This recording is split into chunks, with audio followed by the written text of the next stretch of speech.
Have you ever wondered why the United States, despite being the world's largest oil producer, still cannot fully use its own oil? It's just like a person who grows wheat on his own land. It has to depend on others for food. The world we live in often appears simple on the surface, but reality is completely different. For example, every year, millions of containers travel from China to the United States. But why do many of them end up as waste there? And in the middle of all this, how did Iran manage to secretly acquire Boeing 777 aircraft, despite heavy sanctions? Let's uncover the truth. A world full of ships? Did you know that at any given time, there are nearly 300,000 ships in the oceans? These include oil tankers, LPG and LNG carriers, tugboats, passenger ships, and container ships. The backbone of global trade. Around 90% of global trade happens through sea routes. At any moment, thousands of container ships are traveling across oceans. Thanks to modern tracking systems, you can even see them in real time on platforms like Marine Traffic or Vessel Finder. If you look at these maps, the oceans appear filled with tiny lights, each light representing a ship carrying goods worth millions of dollars. On average, each container ship carries about 5,000 containers. That means around 40 million containers are moving across the oceans at any given time. Everything we use today, from clothes to smartphones, once traveled inside these containers. The China-US trade imbalance. At first glance, everything seems normal. Goods arrive, and empty containers go back. But reality is far more complicated. China exports massive amounts of goods to the world. In 2023, China exported goods worth $3.38 trillion.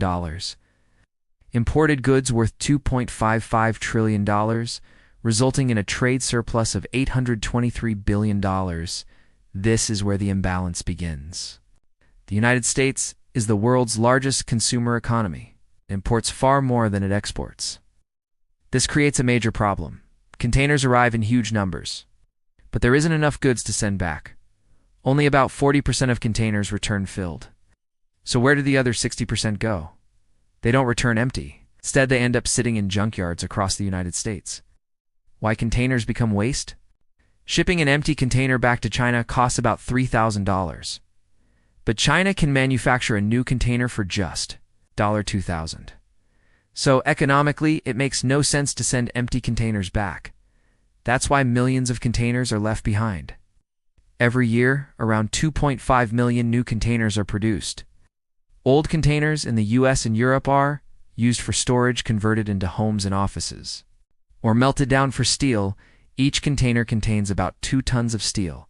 So next time you see stacked containers at a port, remember, they are not just waste. They are a symbol of global trade imbalance. Why the US imports oil despite producing the most? Now, let's come back to the big question. Why does the United States import oil even though it produces more oil than any other country? There are 3 main reasons. Different types of oil. Not all oil is the same. The US mostly produces light crude oil, which is thin and easy to flow. However, many American refineries were built decades ago to process heavy crude oil, imported from countries like Venezuela and Mexico. Upgrading these refineries would cost over $200 billion. So instead, the US exports its light oil at higher prices, imports cheaper heavy oil for refining. Logistics problems, oil production, and refineries are located far apart. For example, Texas produces huge amounts of oil. But East Coast refineries are far away. There are not enough pipelines to transport oil efficiently. California is almost isolated in terms of oil supply and imports about 70% of its oil. The Jones Act.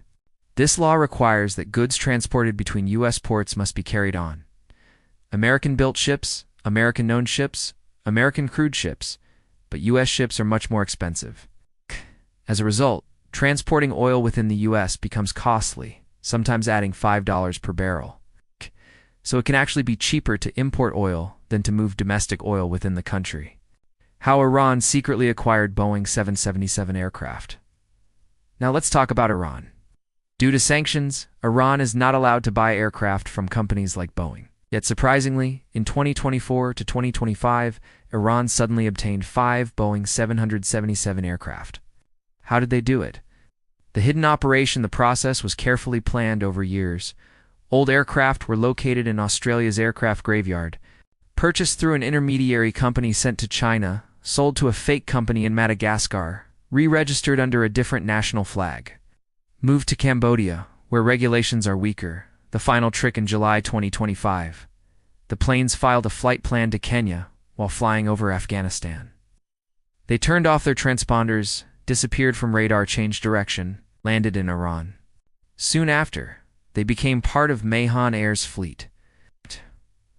Why no one could stop them due to international aviation laws like the Chicago Convention. Countries cannot easily block civilian aircraft unless there is war. However, many countries deny Iranian planes refueling. Restrictions still exist, but a full ban could disrupt global air travel routes between the Middle East and Europe. Conclusion: the world is full of contradictions. A country that produces the most oil still imports it. A nation that exports the most goods creates global imbalance. And a sanctioned country still finds ways to bypass restrictions. What we see is often not the full truth.